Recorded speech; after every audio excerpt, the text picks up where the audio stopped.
कोई भी सरकारी पद की नियुक्ति अगर निकलती है तो उसमें आरक्षण के प्रावधानों का ध्यान रखा जाना जरूरी है।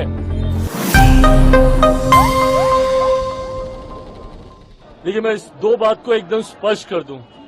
अगर किसी भी एक विषय को उदाहरण के तौर पर दिखाकर अगर सरकार की नीयत में सवाल उठाया जाएगा तो आज की तारीख में सरकार का अंग होने के नाते मैं इस बात को स्पष्ट कर दूं, हेड ऑफ द गवर्नमेंट मेरे प्रधानमंत्री हैं और प्रधानमंत्री जी की सोच कतई आरक्षण विरोधी नहीं हो सकती। पीछे कुछ दिनों पहले जब अनुसूचित समाज में भी आरक्षण को लेकर मतभेद को पैदा करने का प्रयास किया गया था, सुप्रीम कोर्ट के द्वारा जिस तरीके से उसमें अलग अलग प्रावधान बनाए जाने की बात कही गई थी, उस पर भी मेरे प्रधानमंत्री ने स्पष्ट तौर से कहा था और ये कैबिनेट की मीटिंग में ही इस बात को कहा गया था कि आरक्षण को जिस तरीके से बाबा साहेब भीमराव अंबेडकर ने जो प्रावधान बनाए हैं वही प्रावधान वैसे ही लागू रहेंगे।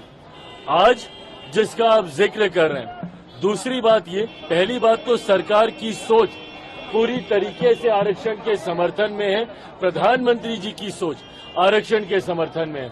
दूसरी बात, मैं और मेरी पार्टी कतई सहमत नहीं है।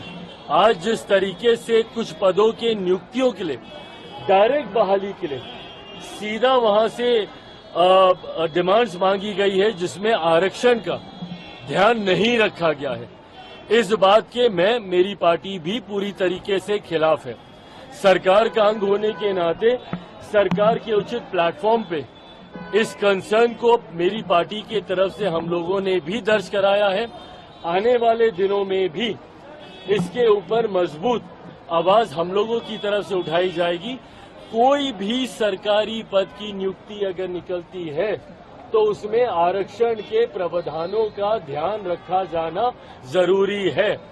अनुसूचित जाति, जनजाति, पिछड़ा वर्ग का जो आरक्षण जिस तरीके से सरकारी नौकरियों में जिस तरीके से चलता आ रहा है, हर नियुक्ति में इसका ध्यान रखा जाए, ये अनिवार्य है। और अगर ऐसा नहीं रखा जाता है, जो कि आज हम लोग को भी देखने को मिला है, इसके लिए सरकार उचित कार्रवाई जरूर करेगी।